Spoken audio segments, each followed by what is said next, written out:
कभी ऐसा वक्त आया है आपके जीवन में जब हर दरवाजा बंद लगता है, हर कोशिश बेकार लगती है और दिल में बस एक ही सवाल उठता है, अब क्या करूं? शायद आप भी इस वक्त उसी मोड़ पर खड़े हैं जहां कोई रास्ता नहीं दिखता। लेकिन आज जो कहानी मैं आपको सुनाने जा रहा हूं, वह आपके जीवन का नजरिया बदल देगी, क्योंकि इसमें छिपी है भगवान श्री कृष्ण की वो वाणी जो तब सुननी चाहिए जब कोई रास्ता न दिखे। कहानी का नाम है जब कोई रास्ता न दिखे तो भगवान की ये वाणी अवश्य सुनो। और अगर आपने यह कथा अंत तक सुनी तो शायद आप समझ जाएंगे कि अंधकार का मतलब अंत नहीं, बल्कि नई शुरुआत का संकेत होता है। जय श्री कृष्णा प्रिय मित्र, वीडियो को शुरू करने से पहले आइए प्रार्थना करें। हे कृष्ण, जो भी भक्त आज यह अमृतवाणी को सुन रहा है, उनके जीवन में आपका कृपा सदा बने रहे और उनके सभी कष्ट दूर हो। मित्रों, यह अद्भुत वाणी को सुनने से पहले अपने विचार और भक्ति को व्यक्त करते हुए नीचे कमेंट में जय श्री कृष्ण राधे राधे जरूर लिखें। आपकी यह भक्ति हमारी इस यात्रा को और भी पावन बनाएगी।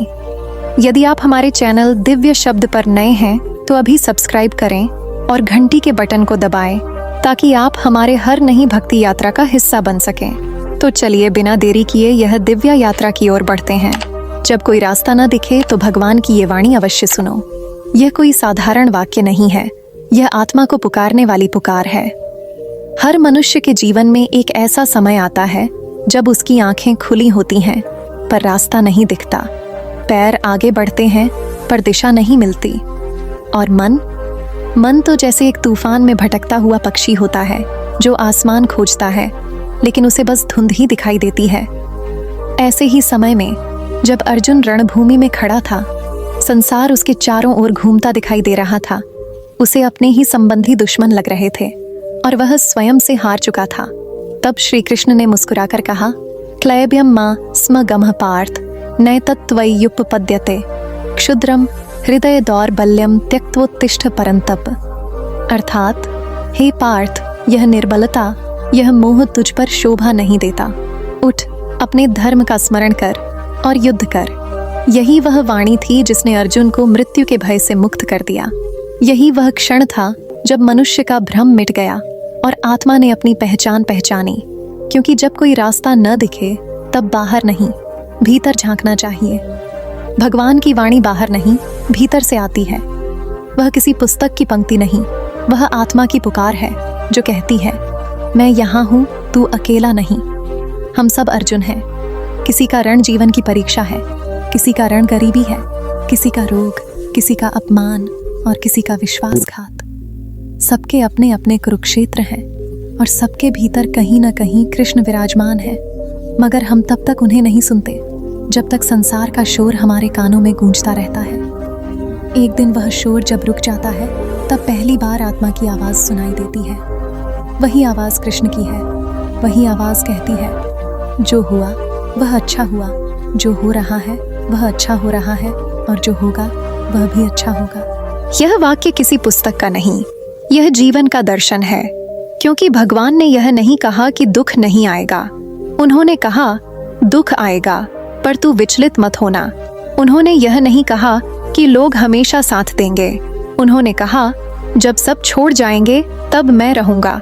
उन्होंने यह नहीं कहा कि तू हमेशा जीतेगा, उन्होंने कहा कभी हारकर भी जीतना सीख ले। कृष्ण की वाणी तब समझ आती है जब इंसान का सब कुछ टूट जाता है, जब सारे दरवाजे बंद हो जाते हैं, जब प्रार्थना में भी शब्द नहीं निकलते। तब भीतर से कोई हल्की सी आवाज उठती है, क्या तू मुझ पर विश्वास करता है? और जब इंसान आंसू पोंछ कर कहता है, हाँ प्रभु करता हूँ, तब चमत्कार शुरू होते हैं। कृष्ण कहते हैं, मानुस्मर युध्यच, अर्थात मुझे स्मरण करते हुए अपना कर्तव्य निभा। इसका अर्थ यह नहीं कि तू भाग्य के भरोसे बैठ जा, बल्कि तू कर्म करता जा, परिणाम मेरे ऊपर छोड़ दे। यह वाणी तब जीवन में प्रकाश फैलाती है जब मनुष्य निराशा के अंधेरे में डूबा हो। हर व्यक्ति के भीतर दो आवाजें होती हैं, एक डर की और दूसरी भगवान की। डर कहता है अब कुछ नहीं हो सकता, भगवान की वाणी कहती है यही समय है जब सब कुछ संभव है। डर कहता है तू अकेला है, कृष्ण कहते हैं मैं तेरे साथ हूँ। डर कहता है तेरे बस में कुछ नहीं, और कृष्ण मुस्कुराकर कहते हैं, जब तू हार मानता है तब मैं काम शुरू करता हूँ। कृष्ण की वाणी एक साधारण सांत्वना नहीं है, ये एक शक्ति है जो भीतर के मरुस्थल में भी हरियाली ला देती है। जब कोई रास्ता न दिखे तब यह याद रखना चाहिए कि भगवान ने कभी भी पूरी सीढ़ी नहीं दिखाई, उन्होंने सिर्फ पहला कदम दिखाया है। उन्होंने कहा, पहला कदम बढ़ा, आगे का मार्ग मैं स्वयं बनाऊंगा। जीवन में ऐसा कई बार होगा जब आपसे लोग कहेंगे कि अब कुछ नहीं हो सकता, आपकी मेहनत व्यर्थ जाएगी, आपका सपना अधूरा रह जाएगा। पर उसी क्षण भगवान कहते हैं, तू बस विश्वास रख, समय मेरा है। विश्वास वह दीपक है जो तब भी जलता है जब आंधियां चलती हैं। गीता कहती है, योगस्थ कुरु कर्माणि, अर्थात अपने कर्म को योग की भावना से कर। इसका अर्थ है, कर्म करते हुए फल की चिंता मत कर, क्योंकि फल की चिंता करने से कर्म की शुद्धि नष्ट हो जाती है। कृष्ण यह नहीं चाहते कि हम संसार से भागें, वह चाहते हैं कि हम संसार में रहकर भी स्थिर रहें। उन्होंने कहा, शीतोष्ण सुखदु खेशु समा, अर्थात ठंड गर्मी सुख दुख में संभाव रखो। यही सच्ची भक्ति है। जब कोई रास्ता न दिखे तब भगवान की वाणी कहती है, तू वही है जिसे मैंने बनाया है, तू किसी परिस्थिति का गुलाम नहीं, तू नियति का निर्माता है। यही तो सबसे बड़ा रहस्य है। संसार कहता है, तेरा भाग्य तेरे कर्मों से बंधा है, पर भगवान कहते हैं, तेरा भाग्य तेरे विश्वास से बनता है। विश्वास ही तो वह शक्ति है जो पानी में चलने वाला बना देती है। वही शक्ति है जिसने मीराबाई को जहर पीकर भी मुस्कुराने की ताकत दी। वही शक्ति है जिसने प्रहलाद को अग्नि में भी सुरक्षित रखा। वही शक्ति है जिसने अर्जुन को हिम्मत दी जब पूरी दुनिया उसके विरुद्ध थी। जब कोई रास्ता न दिखे तब कृष्ण की यह वाणी याद करो, नयनम छिद्रंती शस्त्राणि नयनम दहति पावक। आत्मा न तलवार से कट सकती है, न आग से जल सकती है। तू वही आत्मा है, तू अजर है, अमर है और अनंत है। तब फिर यह डर कैसा, यह हताशा कैसी? मनुष्य की सबसे बड़ी भूल यही है कि वह खुद को देह समझ बैठता है। जब उसे ठोकर लगती है तो वह कहता है, मैं हार गया। जबकि सच्चाई यह है कि आत्मा कभी हारती नहीं। आत्मा तो केवल अनुभव करती है, सीखती है और आगे बढ़ती है। भगवान कहते हैं, तू जो भी कर मुझे समर्पित कर, फिर देख तू कभी नहीं गिरेगा। जो व्यक्ति अपने कर्मों को भगवान को समर्पित कर देता है वह संसार की चिंता से मुक्त हो जाता है। वह जान जाता है कि मैं नहीं कर रहा, मुझसे भगवान करवा रहे हैं। यही सबसे बड़ा शांति का रहस्य है। जब कोई रास्ता न दिखे तब अपने हृदय में कृष्ण की वाणी को गूंजने दो, सर्वधर्मान परित्यज्य मामेकम शरणम व्रज, अर्थात सब धर्मों, सब बहानों, सब डरों को छोड़कर मेरी शरण में आ जा। जब तू यह करता है तब सारे दरवाजे खुलने लगते हैं। जो रास्ता बंद लगता था वह अपने आप बन जाता है, क्योंकि भगवान रास्ता नहीं दिखाते, वह रास्ता बन जाते हैं। जब तू कहता है, हे कृष्ण अब आगे का मार्ग तू दिखा, तब वे कहते हैं, मैं ही मार्ग हूँ, मैं ही लक्ष्य हूँ। यही सबसे बड़ी सच्चाई है। जीवन में कभी ऐसा महसूस हो कि अब कुछ नहीं बचा, तब यह जान लेना कि अब सब शुरू होने वाला है। भगवान कभी भी तब तक मंच पर नहीं आते जब तक दृश्य सबसे अंधकारमय न हो जाए। उन्होंने हमेशा वही किया है। जब द्रौपदी की साड़ी समाप्त हो गई तब उन्होंने आकर चमत्कार किया। जब गोकुल पर गोवर्धन पर्वत गिरने वाला था तब उन्होंने उसे उंगली पर उठा लिया। जब अर्जुन टूट गया तब उन्होंने गीता सुनाई। तो क्या कारण है कि आज जब हम टूटते हैं तो हम सोचते हैं भगवान मौन है? नहीं, वह मौन नहीं है। वह बस चाहते हैं कि हम उनका आह्वान करें। जब तू कहता है, हे कृष्ण मुझे कुछ दिखाई नहीं दे रहा, तब वे मुस्कुराते हैं और कहते हैं, तो आंखें बंद कर, मैं भीतर हूँ। हर व्यक्ति को कभी न कभी यह अनुभव होता है कि जीवन उसकी योजना के अनुसार नहीं चल रहा, पर जो कृष्ण को समझ लेता है वह जान जाता है कि जीवन उसकी योजना के अनुसार नहीं बल्कि भगवान की योजना के अनुसार चलता है। और भगवान की योजना कभी गलत नहीं होती। कभी कभी वे तूफान इसलिए भेजते हैं ताकि हमें किनारे पर फंसे रहने की आदत से मुक्त करें। कभी वे हमसे किसी को दूर इसलिए करते हैं ताकि हम खुद को पहचान सकें। कभी वे सब कुछ छीन लेते हैं ताकि हम यह जान सकें कि वास्तव में हमें सिर्फ वही चाहिए। कृष्ण की वाणी केवल उपदेश नहीं, वह जीवन का मार्गदर्शन है। जब कोई रास्ता न दिखे तो यह याद रखना, जो रास्ता दिखा नहीं वही तो सबसे सुंदर होता है, क्योंकि वही हमें भगवान के करीब ले जाता है। जो इंसान अपने संकट में भी मुस्कुराना सीख लेता है वही सच्चा भक्त है, क्योंकि वह जानता है कि उसकी मुस्कुराहट उसकी परिस्थितियों पर नहीं, उसके विश्वास पर निर्भर करती है। कृष्ण कहते हैं, तू अपने कर्म करता जा, क्योंकि कर्म ही तेरा धर्म है। धर्म का अर्थ केवल पूजा पाठ नहीं है। धर्म का अर्थ है अपने कर्तव्य को पूरी निष्ठा से निभाना, बिना फल की चिंता के। यही वह वाणी है जो अंधकार में दीपक बनती है। जब कोई रास्ता न दिखे तब यह मत सोचो कि भगवान ने तुझसे मुंह मोड़ लिया है। कभी कभी भगवान पीछे हटते हैं ताकि तू आगे बढ़ सके। वे कभी तुझे गिरने नहीं देंगे, पर तुझे उड़ना जरूर सिखाएंगे। कभी सोचो, अगर अर्जुन हार मान लेता तो क्या आज गीता होती? अगर द्रौपदी रोती रहती और कृष्ण को पुकारती ना, तो क्या चमत्कार होता? अगर मीरा समाज के डर से रुक जाती तो क्या आज उसकी भक्ति गाई जाती? यही बात आज तुझ पर भी लागू होती है। तेरे जीवन का कुरुक्षेत्र अभी समाप्त नहीं हुआ। तू अभी अर्जुन है और कृष्ण तेरे सारथी हैं। बस तू लगाम उनके हाथ में दे दे, फिर देख कैसे तूफान भी तेरे लिए दिशा बन जाते हैं। जब कोई रास्ता न दिखे तब यह वाणी याद रख, मैं तेरे साथ हूँ। जब तू अकेला महसूस करेगा, मैं तेरे भीतर बोलूँगा। जब तू रोएगा, मैं तेरे आंसू पोंछूंगा। जब तू गिर जाएगा, मैं तुझे उठाऊंगा। और जब तू मुझ पर विश्वास करेगा, मैं तेरे जीवन में चमत्कार बन जाऊंगा।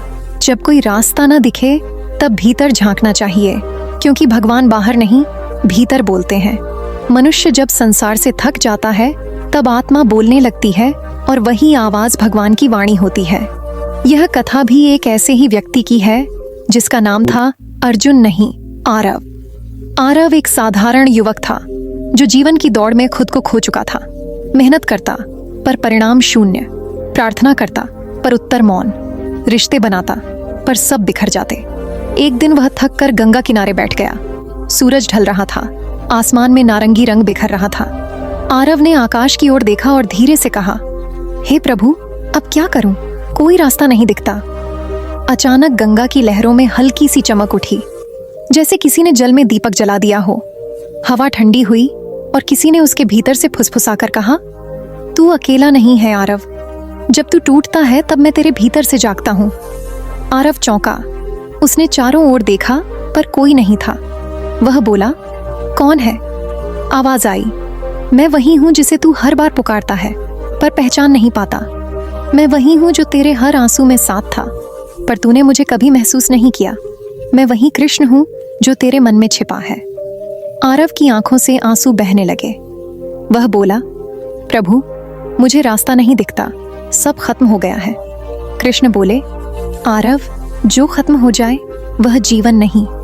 जीवन तो वहीं शुरू होता है जहां मनुष्य कहता है, अब कुछ नहीं बचा, क्योंकि जब तेरे हाथ खाली होते हैं तभी मैं उन्हें भरता हूँ। आरव बोला, पर प्रभु, सब दरवाजे बंद हो गए हैं। कृष्ण मुस्कुराए, जो दरवाजे तू देख रहा है वे तेरे लिए नहीं बने। मैं एक ऐसा द्वार खोलूंगा जहां जाने की तूने कभी कल्पना भी नहीं की होगी। आरव के भीतर सन्नाटा था, पर अब वह सन्नाटा मधुर लगने लगा था। कृष्ण बोले, आरव, यह दुनिया तुझे तोड़ने नहीं, तुझे जानने आई है। जब तू समझ जाएगा कि तू कौन है, तब दुनिया तेरे चरणों में झुकेगी। तू अपने भीतर का अर्जुन पहचान। आरव ने पूछा, प्रभु, अर्जुन क्या था जो मैं नहीं हूं? कृष्ण बोले, अर्जुन में भी डर था, मोह था, भ्रम था, पर एक अंतर था। उसने मुझे अपना सारथी बना लिया। तू भी वही कर। जब तू लगाम मुझे देगा तब मार्ग स्वयं बन जाएगा। आरव ने गहरी सांस ली। उसके भीतर एक अजीब शांति उतर आई। कृष्ण बोले, हर आत्मा का एक कुरुक्षेत्र होता है। तेरे जीवन की परेशानियां तेरे दुश्मन नहीं, तेरी परीक्षा है। तू युद्ध से मत भाग, क्योंकि युद्ध से भागने वाला जीवन से भागता है। मैं तुझसे युद्ध नहीं, जागरण चाहता हूँ। आरव बोला, लेकिन प्रभु, जब सब कुछ अंधेरा हो तब हिम्मत कैसे आए? कृष्ण बोले, अंधेरा तब भी आता है जब प्रकाश पास होता है। दीपक तब भी जलाया जाता है जब रात होती है, इसलिए मत डर, क्योंकि अंधेरा मेरे आने का संकेत है। कृष्ण की वाणी अब भीतर से नहीं, वातावरण में गूंजने लगी। आरव के आसपास हवा का स्वर बदल गया। कृष्ण बोले, तू वही आत्मा है जो ना जन्म लेती है, ना मरती है, ना तुझको आग जला सकती है, ना पानी भिगो सकता है। तो फिर ये डर किस बात का? आरव की आंखें चमक उठी। उसने कहा, प्रभु, तो क्या मुझे कुछ नहीं करना चाहिए? कृष्ण बोले, कर्म तो करना ही है, पर फल की चिंता मत कर, क्योंकि जो फल की चिंता करता है वह वर्तमान से भागता है। जो वर्तमान में जीता है वही सच्चा कर्मयोगी है। आरव ने पूछा, प्रभु, लेकिन मैंने इतने प्रयास किए, फिर भी असफल क्यों हुआ? कृष्ण बोले, कभी कभी मैं तुझे रोकता हूँ ताकि तुझे बड़ा बना सकूं। तू अभी फूल बनने की कोशिश कर रहा है, पर मैं तुझ में वृक्ष देखता हूँ। इसलिए जो रुकावटें हैं वे तेरा नाश नहीं, तेरा निर्माण कर रही है। आरव अब मौन हो गया। भीतर से एक नई ऊर्जा उठने लगी। वो वही व्यक्ति था, पर सच बदल गई थी। कृष्ण बोले, जब कोई रास्ता ना दिखे तब रुककर ये याद कर, भगवान मेरे भीतर है। जैसे समुद्र की लहरें आती जाती है, वैसे ही परिस्थितियां आती जाती है, लेकिन समुद्र स्थिर रहता है, क्योंकि वो अपनी गहराई जानता है। तू भी अपनी गहराई पहचान। आरव की आंखों में चमक थी। उसने पूछा, प्रभु, क्या ये सब सच्चाई है या मेरी कल्पना? कृष्ण मुस्कुराए, कल्पना वही होती है जिसे तू विश्वास से वास्तविक बना दे। मैं बाहर नहीं, तेरे विश्वास में बसता हूँ। जब तू मुझ पर विश्वास करता है, मैं तेरे भीतर प्रकट हो जाता हूँ। आरव ने हाथ जोड़ दिए, प्रभु, मुझे आगे बढ़ने की शक्ति दो। कृष्ण बोले, शक्ति दी नहीं जाती, पहचाननी पड़ती है। तेरे भीतर वही शक्ति है जो अर्जुन में थी, जो मीरा में थी, जो प्रहलाद में थी। तू बस खुद को छोटा समझना छोड़ दे। जब तू खुद को सीमित समझता है, तभी संसार तुझे सीमित करता है। आरव ने पूछा, प्रभु, क्या कभी ऐसा दिन आएगा जब सब कुछ ठीक हो जाएगा? कृष्ण बोले, जब तू खुद को ठीक मान लेगा, उसी दिन सब ठीक हो जाएगा। जीवन की सबसे बड़ी समस्या ये नहीं कि तू दुखी है, बल्कि ये है कि तू सोचता है कि तू दुखी है। कृष्ण ने कहा, दुख एक अवस्था नहीं, ये एक दृष्टि है। जब तू अपनी दृष्टि बदलता है, दुख आनंद बन जाता है। जैसे रात्रि को ही दिन का जन्म स्थान कहते हैं, वैसे ही संकट में ही अवसर छिपा होता है। आरव गंगा किनारे से उठा। वो बोला, प्रभु, आप मुझे डर नहीं लग रहा। कृष्ण मुस्कुराए, क्योंकि अब तूने मुझ पर भरोसा किया है। याद रख, जब तू भरोसा करता है तब मैं प्रकट होता हूँ। जब तू हार मानता है तब मैं जीत शुरू करता हूँ। और जब तू कहता है, प्रभु, अब सब आप पर छोड़ता हूँ, तब मैं कहता हूँ, अब सब संभव है। आरव आप उसी दुनिया में लौट आया, पर भीतर से वह नया मनुष्य बन चुका था। लोग उसे देखकर कहते, तू पहले जैसा नहीं रहा। वो मुस्कुराता है और कहता, मैं पहले जैसा था ही नहीं, बस अब पहचान लिया है कि मेरे भीतर कौन बैठा है। धीरे धीरे उसका जीवन बदल गया। जहाँ पहले वो असफलताओं से टूट जाता था, अब हर असफलता में सीख देखता था। जहाँ पहले वो दूसरों को दोष देता था, अब वो अपने कर्मों को शुद्ध करने में लगा रहता था। उसने हर सुबह भगवान का नाम लेकर कहना शुरू किया, हे कृष्ण, आज भी अगर रास्ता ना दिखे तो आप मेरे सारथी बन जाइए। और हर दिन उसे एक नई दिशा मिलती। एक दिन उसने अपने अनुभव लिखे और कहा, मैंने जीवन में सबसे बड़ा सत्य यही पाया, जब कोई रास्ता ना दिखे तब भगवान की वाणी सुनो, क्योंकि वो बाहर नहीं आती, भीतर से उठती है। वही आवाज तुम्हें खड़ा करती है, तुम्हें हिम्मत देती है और तुम्हें तुम्हारे असली स्वरूप से मिलवाती है। कृष्ण की अंतिम वाणी आरव के हृदय में गूंजती रही। तू जो भी करे प्रेम से कर, तू जो भी बोले सत्य से बोले, तू जो भी पाए कृतज्ञता से स्वीकार कर, और तू जो भी खो दे उसे भी प्रसाद मान। तब देख जीवन कैसे ईश्वर का उत्सव बन जाएगा। आरव की आंखें नम थी पर होठों पर मुस्कान थी। वो समझ गया था भगवान कभी मौन नहीं होते, बस हम सुनना बंद कर देते हैं। जब हम अपने भीतर के शेर को शांत करते हैं तब भगवान बोलते हैं। गंगा के तट पर एक धीमी हवा चली और उसे लगा जैसे कृष्ण उसके पास खड़े हैं, मुस्कुरा रहे हैं। वो बोला, प्रभु अब तो रास्ता दिख रहा है। कृष्ण ने कहा, क्योंकि अब तू देखना सीख गया है। और तभी वो वाणी उसके भीतर गूंज उठी। जब कोई रास्ता ना दिखे तो भगवान की यह वाणी अवश्य सुनो। मैं तेरे साथ हूँ, तू मेरा है और मेरा कोई भी भक्त कभी असहाय नहीं होता।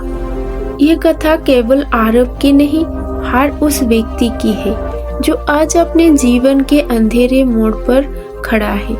जब कोई रास्ता ना दिखे तब याद रखो, भगवान मन नहीं मार्ग बना रहे होते हैं। बस विश्वास रखो, क्योंकि विश्वास ही वो पूंजी है जो अंधकार के ताले खोल देती है। मैं बीतता गया, गंगा किनारे हुई वह दिव्य अनुभूति अब आरव के जीवन का सबसे बड़ा सत्य बन चुकी थी। वो अब वही आरव नहीं रहा जो निराशा में डूबा था, जो अपने भाग्यों को कोसता था। अब वो हर परिस्थिति में मुस्कुराना सीख चुका था। लोग पूछते, तेरे जीवन में क्या बदल गया? वह मुस्कुराकर कहता, कुछ नहीं बदला, बस मैंने भगवान को अपने भीतर पहचान लिया है। अब वो समझ चुका था कि भगवान बाहर किसी मूर्ति में सीमित नहीं, वे हर उस अनुभव में है जो हमें जागृत करता है। हर आंसू में उनका संदेश है, हर ठोकर में उनका स्पर्श है और हर असफलता में उनका मार्गदर्शन छिपा है। जब जीवन ने उसे गिराया तब भगवान ने उसे उठाया नहीं, बल्कि उसके भीतर उठने की ताकत जगा दी। यही श्री कृष्ण का अद्भुत रहस्य है। वे बाहरी रूप में प्रकट नहीं होते, वे मनुष्यों के भीतर प्रकाश बनकर प्रकट होते हैं। एक दिन आरव फिर उसी गंगा किनारे गया जहाँ उसकी कहानी शुरू हुई थी। वही हवा, वही तट, वही शांत लहरें, पर अब उसके भीतर कुछ और ही गहराई थी। उसने आंखें बंद की और बोला, हे प्रभु, अब मुझे सब समझ में आ गया है। जीवन कोई रास्ता नहीं, बल्कि आपकी बनाई हुई यात्रा है। तभी एक हल्की सी हवा चली और उसके भीतर वही दिव्य आवाज गूंजी, आरव, अब तू जान गया है कि रास्ते दिखाई नहीं देते, महसूस किए जाते हैं। जब तू मुझे महसूस करता है तब तुझे दिशा नहीं, दैवी दृष्टि मिलती है। जब तू अपनी इच्छा त्यागता है तब तेरा जीवन मेरा संकल्प बन जाता है। आरव के मन में प्रश्न उठा, प्रभु, क्या ये सब केवल मेरे लिए था? कृष्ण बोले, नहीं, ये हर उस आत्मा के लिए है जो आज इस पृथ्वी पर संघर्ष कर रही है। जब कोई रास्ता ना दिखे तब याद रखना, जो रास्ता बंद हुआ है वह दरवाजा नहीं था, वह परीक्षा थी। मैं चाहता हूँ कि मेरे भक्त मार्ग खोजे नहीं, स्वयं मार्ग बने। आरव के हृदय में शांति छा गई। अब वो जान चुका था कि भगवान की वाणी केवल कठिन समय में सुनने की चीज नहीं है, बल्कि वह तो जीवन का स्थायी आधार है। जब कोई तूफान आता है वो वाणी ढाल बन जाती है, जब कोई अपमान करता है वो वाणी ढाल बन जाती है, और जब सब साथ छोड़ देते हैं वही वाणी हाथ पकड़ लेती है। कृष्ण ने कहा, हर इंसान अर्जुन है और हर जीवन कुरुक्षेत्र है। ये संसार तेरे खिलाफ नहीं, तेरे भीतर की चेतना को जगाने के लिए है। जब तू भ्रम में जीता है, मैं तुझे दुख देता हूँ ताकि तू सत्य तक पहुँचे। जब तू अहंकार में जीता है, मैं तुझसे सब छीन लेता हूँ ताकि तू विनम्र हो जाए। जब तू रोता है, मैं तेरे आंसुओं से तेरा मौन धरता हूँ, और जब तू शांत हो जाता है, मैं तेरे भीतर प्रकट होता हूँ। आरव अब मौन था। उसका मौन किसी हार का नहीं, बल्कि पूर्णता का मौन था। यह वही मौन था जिसमें सब प्रश्न समाप्त हो जाते हैं और केवल अनुभव रह जाता है। उसने पहली बार जाना कि भगवान को देखने की जरूरत नहीं, महसूस करने की जरूरत है, क्योंकि जो महसूस करता है वही साक्षात्कार करता है। कृष्ण बोले, आरव, तूने अपने हृदय का अंधकार मिटा दिया। अब तेरा हर कदम धर्म है, क्योंकि तू अब मेरे साथ चल रहा है। याद रख, जो मेरे साथ चलता है उसे कोई पराजित नहीं कर सकता। संसार उसका विरोध करता है, पर अंत में झुकता उसी के आगे है। आरव बोला, प्रभु, अब मेरे जीवन का क्या उद्देश्य है? कृष्ण बोले, आप तो दूसरों के लिए प्रकाश बन। जैसे मैंने तुझे जगाया, वैसे तू दूसरों को जगा।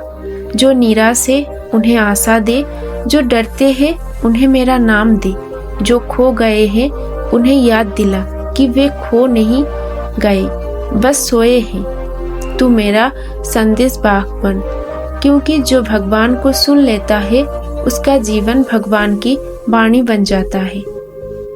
उस दिन के बाद आरव ने अपना जीवन सेवा में समर्पित कर दिया। उसने अपने अनुभवों को साझा करना शुरू किया। उसकी हर बात में गीता की सुगंध थी, हर शब्दों में भक्ति की लहर। वो कहता, भगवान की वाणी केवल युद्ध भूमि में नहीं, जीवन की हर क्षण में सुनाई देती है। जब माँ अपने बच्चे को गोद में लेकर रोती है, वो भी भगवान की करुणा की वाणी है। जब किसान खेत जोतते हुए आकाश की ओर देखता है, वो भी विश्वास की वाणी है। जब कोई असहाय इंसान भी मुस्कुराता है, वो भी ईश्वर की उपस्थिति का प्रमाण है। धीरे धीरे उसका जीवन एक प्रेरणा बन गया। वो अब साधु नहीं पर साधक था। उसने किसी धर्म का प्रचार नहीं किया, उसने केवल भगवान की अनुभूति को फैलाया। वो कहता, मंदिर में नहीं, अपने कर्मों में भगवान को खोजो। पूजा में नहीं, अपने व्यवहार में भगवान को पहचानो, क्योंकि जो भीतर ईमानदार है वही सच्चा भक्त है। एक दिन एक युवक उसके पास आया, वही प्रश्न लेकर जो कभी उसने कृष्ण से पूछा था। भाई, मुझे कोई रास्ता नहीं दिख रहा, मैं क्या करूं? आरव मुस्कुराया और कहा, आंखें बंद कर और उस आवाज को सुन जो तेरे भीतर से उठ रही है। वही आवाज भगवान की है, वही तुझे बताएगी कि आगे कहाँ जाना है। याद रख, भगवान बाहर रास्ता नहीं दिखाते, वे भीतर दृष्टि देते हैं। जब दृष्टि जागृत होती है तब हर रास्ता दिखने लगता है। वो युवक चला गया, पर आरव का हृदय प्रसन्न था।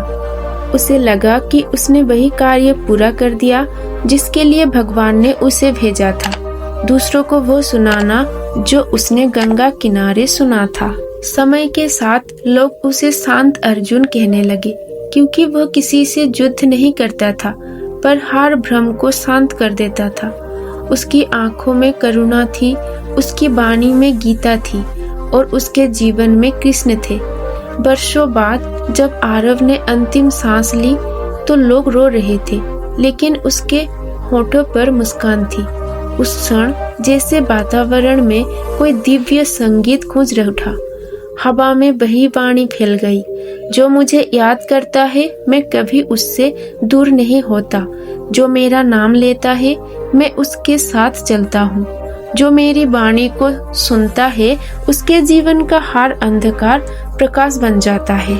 गंगा के किनारे लहरों ने हल्की आवाज में जैसे मंत्र जपना शुरू किया। जब कोई रास्ता ना दिखे तो भगवान की यह वाणी अवश्य सुनो।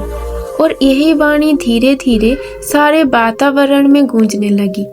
तू मेरा है, मैं तेरे साथ हूँ। जब संसार तुझे गिराएगा मैं तुझे थाम लूंगा। जब तू रोएगा मैं तेरे आंसू मिटा दूंगा। जब तू अकेला होगा मैं तेरे भीतर बोलूंगा। और जब तू मुझ पर विश्वास करेगा मैं तेरे जीवन में प्रकट हो जाऊंगा। यही उस कथा का अंत नहीं बल्कि आरंभ था, क्योंकि ये वाणी कभी समाप्त नहीं होती। ये हर युग में, हर भक्त के हृदय में, हर संकट के समय दोहराई जाती है। रामलाल का जन्म एक छोटे से गांव में हुआ था। गांव का नाम था सत्यपुर। ये गांव अपनी सादगी और भक्ति के लिए प्रसिद्ध था, परंतु जीवन की कठोरता वहाँ के लोगों के चेहरों पर साफ झलकती थी। मिट्टी के घर, खेतों में पसीना बहाते किसान और शाम होते ही मंदिर से आती घंटियों की ध्वनि, वही सत्यपुर की पहचान थी। रामलाल अपने पिता की तरह एक साधारण किसान था, परंतु उसकी सोच हमेशा कुछ ऊंची थी। बचपन से ही वो गीता पढ़ता था, लेकिन समय के साथ जीवन की कठिनाइयों ने उसकी आस्था को झकझोर दिया था। उसका जीवन संघर्षों से भरा हुआ था। खेती में बार बार नुकसान, परिवार की जिम्मेदारियां और ऊपर से बीमारी ने उसे अंदर से तोड़ दिया था। उसके 3 छोटे बच्चे थे, 2 बेटियां और 1 बेटा। पत्नी सीता दिन रात उसके साथ रहती, उसे समझाती कि रामलाल, भगवान पर भरोसा रखो, सब ठीक होगा। पर रामलाल अब थक चुका था। एक शाम जब सूरज डूब रहा था और खेतों की मेड़ों पर सुनहरी रोशनी बिखरी थी, तब रामलाल खेत के किनारे बैठा था। उसके हाथों में मिट्टी थी, आंखों में आंसू। उसने आकाश की ओर देखा और कहा, हे कृष्ण, तुम कहते हो कि कर्म करो, फल की चिंता मत करो, लेकिन मैं तो हर दिन कर्म कर रहा हूँ, फिर भी मेरे खेत सूख जाते हैं, मेरे बच्चे भूखे सोते हैं। आखिर मेरा अपराध क्या है? वो वही बैठा बैठा रो पड़ा और तभी हवा का एक झोंका आया। हवा के साथ एक हल्की सी घंटी की ध्वनि सुनाई दी, जैसे किसी मंदिर से आ रही हो। वो आवाज सुनकर रामलाल चौंका। उसने सिर उठाया। दूर गांव के बाहर एक पुराना मंदिर था, जो बहुत समय पहले बंद पड़ा है। अचानक उस मंदिर से दिए की लो चमकी। रामलाल के मन में एक खिंचाव उठा। वो उठा, अपने पैर मिट्टी से झाड़े और मंदिर की ओर बढ़ गया। रास्ता अंधेरा था, पर भीतर एक अनजाना विश्वास जाग उठा था। जब वो मंदिर पहुंचा, वहां की दीवारें पर बेलें लिपटी थी और हवा में तुलसी की सुगंध थी। मंदिर के गर्भगृह में भगवान श्री कृष्ण की एक पुरानी मूर्ति थी, मुस्कुराते हुए, बांसुरी बजाते हुए। रामलाल ने झुककर प्रणाम किया और बोला, प्रभु, अब मैं थक गया हूँ, अब मुझसे नहीं होगा। जब कोई रास्ता ना दिखे तो क्या करूँ?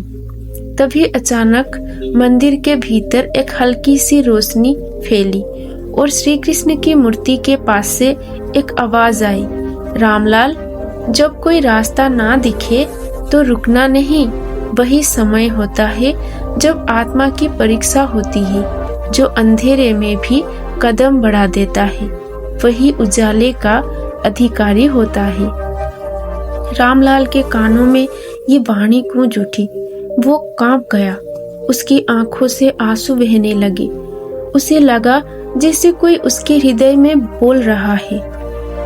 अगले दिन सुबह वो मंदिर की सीढ़ियों पर बैठा था। सूरज उग चुका था। उसने मन ही मन कहा, प्रभु, अगर आप सच में मेरे साथ हैं तो मुझे दिशा दिखाइए।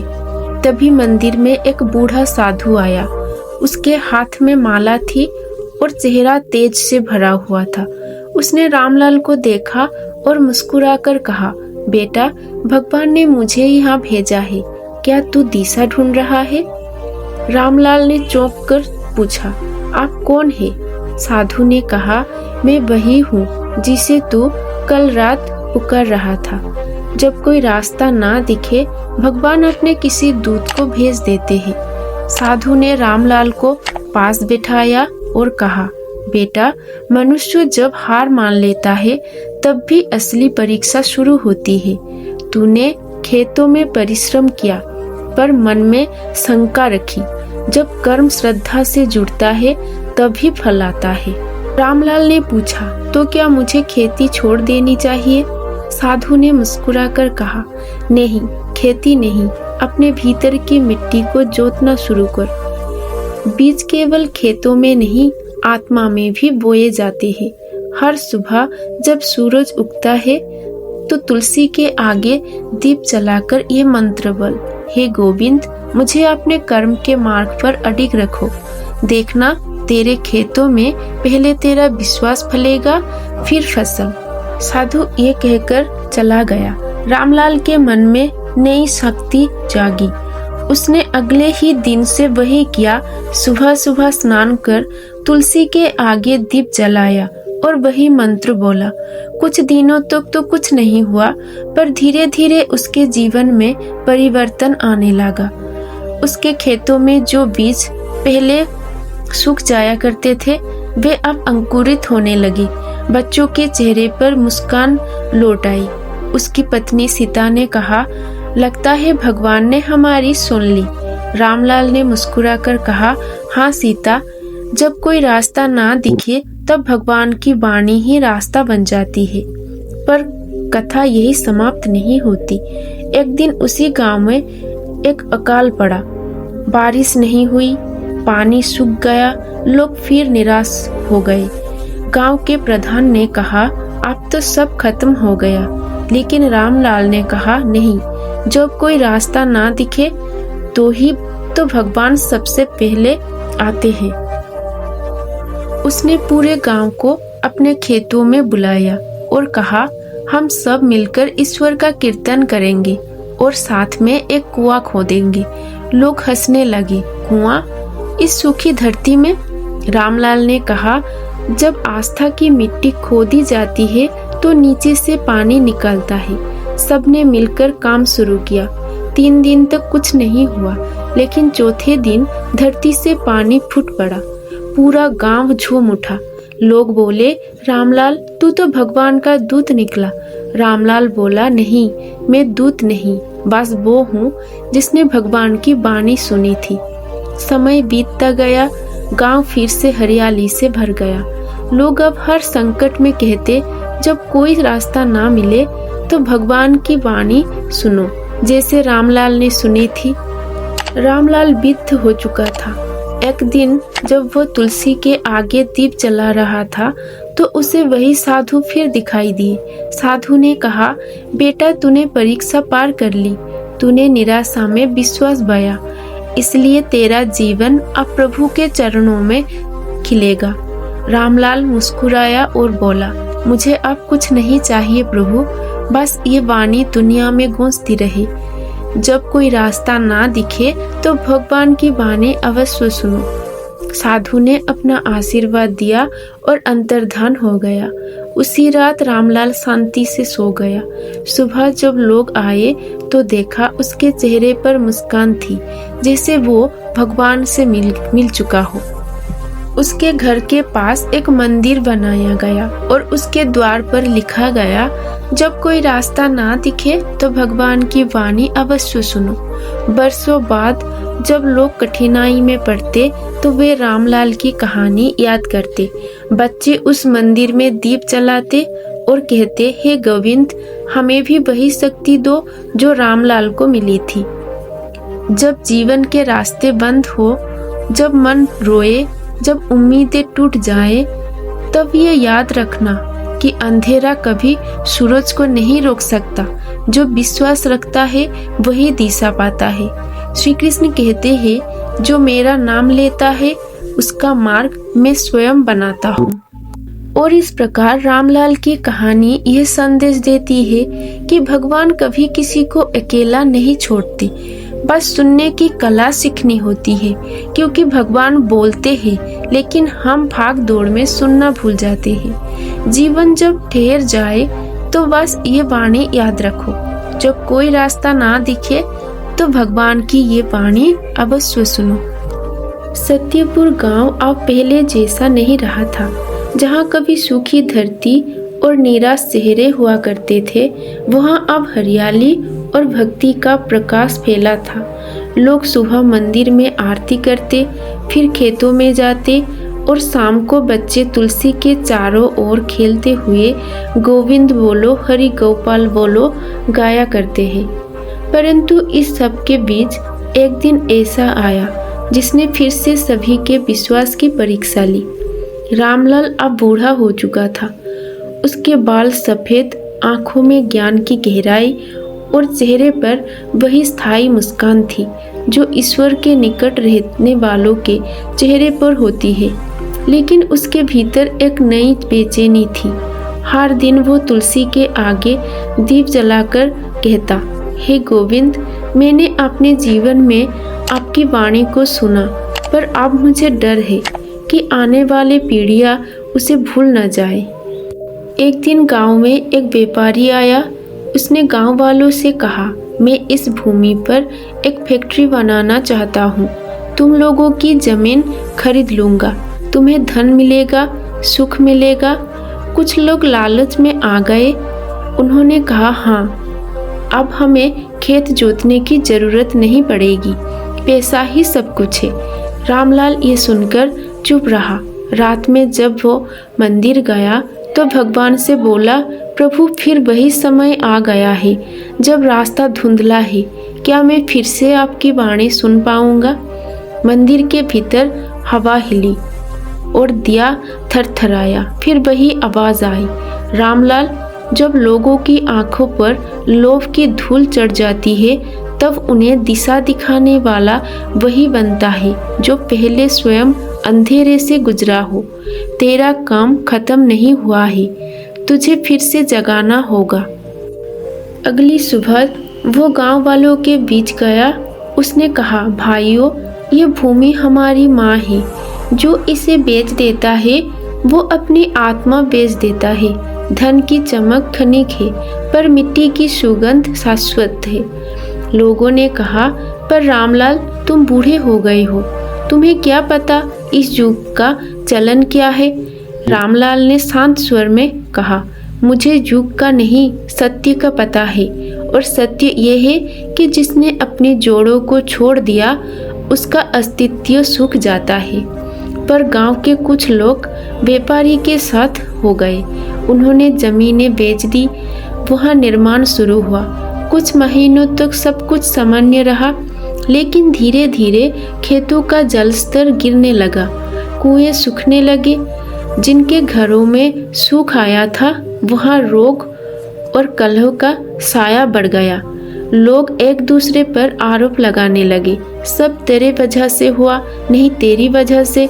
और फिर एक दिन भयंकर तूफान आया।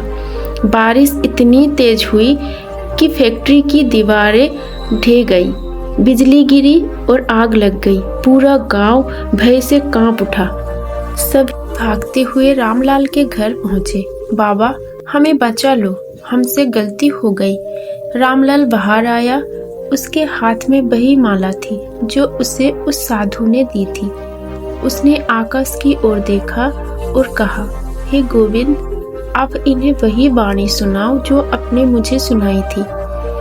वो बोला, डरो मत, ये विनाश नहीं, जागृति है। भगवान जब कुछ छीनते हैं तो असल में देने की तैयारी कर रहे होते हैं। लोगों ने आंसू भरी आंखों से कहा, हमें फिर से दिशा दो। रामलाल ने कहा, दिशा तो हमेशा यही थी। जब कोई रास्ता ना दिखे तो भगवान की वाणी सुनो। फिर उसने सबको मंदिर में बुलाया। सभी ने दिए जलाए और पूरे गांव में पहली बार भक्ति की वो ध्वनि गूंजी जो आत्मा को झकझोर देती है। हरे कृष्ण कृष्ण कृष्ण हरे हरे, हरे राम राम राम हरे हरे। लोग रोने लगे, दिल हल्के होने लगे। फैक्ट्री की राख के बीच उन्होंने देखा, जहां आग बुझी थी वहीं से एक नई हरियाली उग रही थी। दिन बीतते गए, सत्यपुर फिर से खिल उठा, लेकिन अब वो पहले से अधिक आध्यात्मिक हो चुका था। लोग अब किसी भी निर्णय से पहले मंदिर जाकर दीप जलाते और कहते, हे कृष्ण, हमें सही मार्ग दिखाओ। रामलाल अब अधिक मौन हो गया था। वो अधिकतर समय मंदिर के बाहर तुलसी के पास बैठता और गांव के बच्चों को कहानियां सुनाता। एक दिन एक बच्चा बोला, बाबा भगवान दिखते क्यों नहीं है? रामलाल ने मुस्कुराकर कहा, क्योंकि वो दिखने से ज्यादा सुनाई देते हैं। तू उसके शब्द सुनना सीख, रूप अपने आप दिख जाएगा। क्या भगवान की वाणी हर किसी को सुनाई देती है? बच्चे ने पूछा। रामलाल ने कहा, हाँ, पर जो सुनना चाहता है उसे। साल गुजरते गए। अब सत्यपुर के लोग आसपास के गांव में भी प्रसिद्ध हो चुके थे। हर जगह लोग कहते, जहाँ कोई रास्ता ना दिखे वहाँ सत्यपुर वालों की आस्था दिखती है। एक बार पड़ोसी गांव में भयंकर महामारी फैली, लोग मरने लगे, डर फैल गया। सत्यपुर के लोग भी भयभीत हुए। सबने फिर रामलाल से कहा, बाबा आप क्या करें? रामलाल ने अपनी आंखें बंद की और वही वाणी दोहराई, जब कोई रास्ता ना दिखे तो भगवान की वाणी सुनो। उसने सबको साथ लिया और कहा, चलो हम सब कीर्तन करेंगे, तुलसी का हवन करेंगे और विश्वास रखेंगे कि भगवान हमारी रक्षा करेंगे। पूरा गांव मंदिर में एकत्रित हुआ, घंटियां बजी, माला जपी गई और सच में कुछ ही दिनों में वो महामारी गांव को छोड़ गई। लोग स्तब्ध रह गए। उन्होंने कहा, यह चमत्कार कैसे हुआ? रामलाल बोला, यह चमत्कार नहीं, विश्वास का प्रतिफल है। जब विश्वास पवित्र हो जाता है तो भगवान स्वयं रक्षा करते हैं। अब रामलाल के जीवन का अंत समय निकट था। एक दिन उसने अपने बेटे शिवलाल को बुलाया और कहा, बेटा मैं जा रहा हूँ, पर मेरी एक बात याद रखना। भगवान की वाणी को सुनना, पर उससे भी ज्यादा उस पर चलना। जब कोई रास्ता ना दिखे तो मत घबराना, बस भीतर झांकना, वहाँ प्रभु का स्वर मिलेगा। शिवलाल की आंखों से आंसू बहने लगे। पिताजी, बिना आपके गांव अधूरा हो जाएगा। रामलाल ने कहा, बेटा मैं कहाँ जा रहा हूँ? जब कोई दीप जलाएगा और ये वाणी बोलेगा, मैं वही रहूंगा। अगली सुबह सूरज उगने से पहले ही मंदिर की घंटी अपने आप बजी। लोगों ने देखा, रामलाल अपने स्थान पर बैठा है, आंखें बंद है, चेहरे पर शांति है, जैसे सोते सोते प्रभु से मिल गए हो। गांव में शोक नहीं, बल्कि एक अद्भुत प्रकाश था। हर कोई कह रहा था, आज भी जब हवा चलती है तो उसमें रामलाल की आवाज सुनाई देती है। जब कोई रास्ता ना दिखे तो भगवान की वाणी सुनो। वर्षों बाद सत्यपुर तीर्थ बन गया। लोग दूर दूर से आते, उस पुराने मंदिर में दिया जलाते और प्रार्थना करते, हे गोविंद, हमें वही शक्ति दो जो अपने रामलाल को दी थी। वहाँ अब हर दीवार पर यही लिखा था, जब कोई रास्ता ना दिखे तो भगवान की ये वाणी अवश्य सुनो। और कहा जाता है कि आज भी जब कोई दुखी मन से वहाँ जाता है और चुपचाप भगवान की मूर्ति के सामने बैठता है तो हवा में वही वाणी सुनाई देती है, मत डरो, मैं हूँ। जब कोई रास्ता ना दिखे तो मुझसे बात करो, मैं वही रास्ता हूँ। सत्यपुर की मिट्टी अब भी सुगंधित है, क्योंकि वहाँ विश्वास बया गया था। हर सुबह जब सूरज उगता है तो मंदिर की घंटी बजती है, तुलसी के पत्तों पर ओस गिरती है और एक मधुर सी हवा बहती है, जो मानो कहती है, जहाँ विश्वास है वहाँ भगवान है, जहाँ भगवान है वहाँ कभी अंधेरा नहीं। रामलाल का नाम अब सिर्फ इतिहास नहीं, प्रेरणा बन गया। उसका जीवन यह सिखा गया कि संकट का अर्थ अंत नहीं, ईश्वर से मिलने का निमंत्रण होता है। जब कोई रास्ता ना दिखे तो ये याद रखना, कृष्ण मार्ग नहीं दिखाते, वो स्वयं मार्ग बन जाते हैं। समय का प्रभाव रुकता नहीं। जैसे नदी अपनी राह खुद बनाती है, वैसे ही जीवन भी हर मोड़ पर नए अर्थ खोजता है। रामलाल की कहानी केवल एक व्यक्ति की कथा नहीं थी, ये उस आत्मा की यात्रा थी जो अंधकार से प्रकाश की ओर गई। जब उसने पहली बार भगवान से पूछा था, प्रभु मैं क्या करूं, तो वो केवल अपनी पीड़ा नहीं कह रहा था, बल्कि हर उस इंसान की पुकार थी जो जीवन की कठिनाइयों में रास्ता खोजता है। उसके जीवन का आरंभ एक साधारण किसान के रूप में हुआ था। पर अंत एक साधक के रूप में हुआ। जब सब दिशाएं बंद हो गई, जब कर्म निष्फल लगे, तब उसके कानों में एक दिव्य स्वर गूंजा, जब कोई रास्ता ना दिखे तो भगवान की वाणी अवश्य सुनो। यही वाणी उसकी आत्मा का मार्गदर्शन बन गई। उसने उस वाणी को केवल सुना नहीं, जिया। उसने समझा कि जब मनुष्य रुक जाता है तब ईश्वर चलना सिखाते हैं। जब आंखों के आगे अंधेरा होता है तब विश्वास दीपक बनकर जलता है। रामलाल ने अपने संघर्षों को साप नहीं माना, बल्कि उन्हें वरदान बना लिया। उसके खेत केवल अन्य नहीं उगाते थे, वे आस्था के बीज बोते थे। उसके शब्द केवल सलाह नहीं थे, वे अनुभव का सत्य थे। उसने जब कहा, जब कोई रास्ता ना दिखे तो भगवान की वाणी सुनो, तो ये केवल उपदेश नहीं बल्कि जीवन का परम रहस्य था। क्योंकि भगवान का स्वर कभी बाहर नहीं आता, वो भीतर गूंजता है। जब मनुष्य मौन होता है तभी ईश्वर बोलते हैं। सत्यपुर के लोग जब लोभ में फंसे, जब उनके खेत सूख गए, तब भी वही वाणी उन्हें लौटाकर भक्ति की राह पर लाई। जब महामारी आई, जब भय ने सबको पकड़ लिया, तब वही वाणी जीवन का अमृत बन गई। और जब रामलाल का शरीर मिट्टी में विलीन हुआ, तब भी उसका स्वर मिट्टी से नहीं गया। कहा जाता है कि आज भी जब कोई व्यक्ति सत्यपुर के मंदिर में जाता है तो तुलसी के पत्तों की सरसराहट में वही शब्द सुनाई देते हैं, मत घबराओ, मैं हूँ। जब कोई रास्ता ना दिखे तो भगवान की वाणी सुनो। इस कथा का सारांश केवल एक वाक्य में नहीं समाया जा सकता, क्योंकि ये कोई कहानी नहीं, एक अनुभव है। पर यदि इसे एक पंक्ति में बांधना ही पड़े तो कहा जा सकता है कि जीवन तब नहीं रुकता जब सब छिन जाए, जीवन तब रुकता है जब विश्वास खो जाए। और रामलाल ने यही सिखाया कि जिसने विश्वास थाम लिया उसे दिशा स्वयं मिल जाती है। भगवान की वाणी कोई जादू नहीं करती, वो आत्मा को झकझोर देती है, भीतर से मार्ग दिखाती है।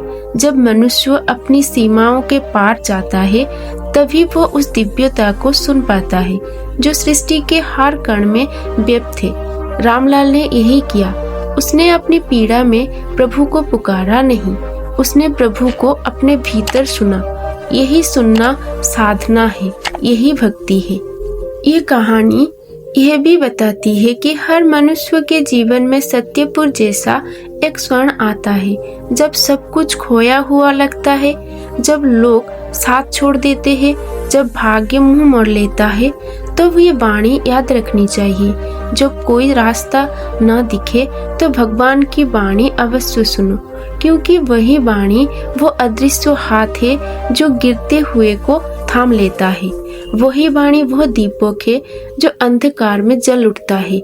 वही वाणी वह शक्ति है जो असंभव को संभव बना देती है। रामलाल ने हमें यह भी सिखाया कि भगवान केवल मंदिरों में नहीं है, वे हर उस क्षण में है जब हम टूटते हैं, हर उस श्वास में है जब हम रोते हैं, हर उस विचार में है जब हम फिर से उठने का संकल्प लेते हैं। भगवान वहाँ नहीं जहाँ चमत्कार होता है, बल्कि वहाँ है जहाँ विश्वास जीवित होता है।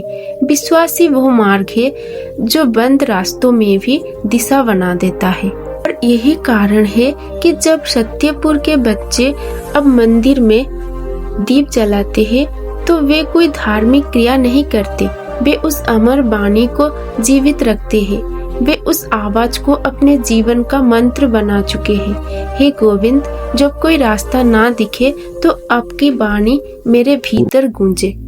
कहानी के अंत में जब रामलाल ने अपने बेटे से कहा, मैं नहीं मरूंगा, मैं हर उस आवाज में रहूंगा जो मुझे पुकारेगी, तो वह सत्य बन गया। क्योंकि जब भी कोई व्यक्ति निराश होता है, हताशा होता है और श्री कृष्ण से कहता है, प्रभु अब मैं क्या करूं, तो उसी क्षण हवा में वही मधुर स्वर गूंजता है, डर मत, मैं तेरे साथ हूँ। जब कोई रास्ता ना दिखे तो मेरी वाणी सुन। रामलाल का जीवन हमें यह अमर शिक्षा देता है कि भगवान केवल उन तक सीमित नहीं जो ग्रंथ पढ़ते हैं, वे उन तक भी पहुँचते हैं जो पीड़ा में पुकारते हैं। हर मनुष्य एक अधूरी कहानी है जिसे भगवान पूर्ण करते हैं, और यह पूर्णता तभी आती है जब हम सुनना सीखते हैं। सुनना अपने भीतर की मौन को, सुनना उस अदृश्य परिस्थिति को जो हर दुख में हमें कहती है, मत डरो, विश्वास रखो, मैं यही हूँ। यही तो कृष्ण का संदेश है। जब कोई रास्ता ना दिखे तो ठहरो नहीं, रुक कर रो नहीं, बस भीतर झांको, क्योंकि वहाँ स्वयं श्री कृष्ण खड़े हैं, मुस्कुराते हुए, बांसुरी बजाते हुए कह रहे हैं, तू अकेला नहीं, मैं तेरे मार्ग हूँ, तेरी मंजिल हूँ। और जब ये समझ आ जाए तो फिर कोई अंधेरा डरावना नहीं रहता, कोई पीड़ा असहनीय नहीं लगती, कोई असफलता अंतिम नहीं होती, क्योंकि भगवान की वाणी केवल शब्द नहीं, वह जीवन का आधार है। वो हमें यह सिखाती है कि अंधकार का अर्थ अंत नहीं, बल्कि उस प्रकाश का संकेत है जो आने वाला है। इसलिए जब भी जीवन में तुम्हें लगे कि रास्ते खत्म हो गए, तब तुम्हारे आंसू तुम्हारी प्रार्थना बन जाए। तब बस आंखें बंद करना और यह वाणी याद करना, जब कोई रास्ता ना दिखे तो भगवान की यह वाणी अवश्य सुनो, क्योंकि यही वो वाणी है जो मृत्यु को अमृत्य में बदल देती है, हार को जीत में बदल देती है और इंसान को भगवान के निकट ले जाती है। रामलाल भले ही अब इस धरती पर नहीं है, पर उसकी आत्मा हर उस इंसान में बसती है जो टूटकर भी विश्वास रखता है। वो हर उस दीपक में जलता है जो अंधकार में भी हिम्मत नहीं हारता, और वो हर उस दिल में धड़कता है जो श्री कृष्ण को पुकारता है। हे नंदलाल, जब कोई रास्ता ना दिखे तब मुझे अपनी वाणी सुनाओ, और उस क्षण जब दुनिया मौन होती है, हवा ठहर जाती है, हृदय सुनने लगता है, तब वो वाणी सुनाई देती है जो जुगों जुगों से आत्माओं को दिशा दे रही है। मैं हूँ, मैं तेरे भीतर हूँ। जब कोई रास्ता ना दिखे तो भगवान की यह वाणी अवश्य सुनो। दोस्तों, हर इंसान के जीवन में एक ऐसा वक्त आता है जब सब कुछ खत्म सा लगता है, लेकिन याद रखिए, जहाँ रास्ते खत्म होते हैं वहीं से भगवान के रास्ते शुरू होते हैं। अगर आज आपकी जिंदगी में अंधेरा है तो समझ लीजिए प्रभु आपके लिए नई सुबह का द्वार तैयार कर रहे हैं। हम सब अपने अपने संघर्षों में अकेले नहीं हैं। भगवान हर उस आत्मा के साथ है जो हार मानने से इनकार करती है। तो कभी मत टूटिए, कभी मत रुकिए, क्योंकि जो भगवान पर विश्वास रखता है उसके लिए असंभव भी संभव हो जाता है। अगर इस कहानी ने आपके दिल को छुआ हो, आपके जीवन में थोड़ी सी भी रोशनी जगाई हो, तो इस संदेश को अपने तक मत रखिए, इसे शेयर कीजिए ताकि किसी और की टूटी उम्मीद भी फिर से जी उठे। हमारे इस आध्यात्मिक परिवार से जुड़िए जहां हर शब्द भगवान श्री कृष्ण की वाणी से प्रेरित है। वीडियो को लाइक करें, शेयर करें और चैनल को सब्सक्राइब करना ना भूलें, क्योंकि अगली कथा में हम फिर मिलेंगे एक नई सीख, एक नई प्रेरणा और एक नई रोशनी के साथ। याद रखिए, जब कोई रास्ता ना दिखे तो भगवान की ये वाणी अवश्य सुनो। मैं हूँ और मैं ही तेरे लिए रास्ता बनाऊंगा।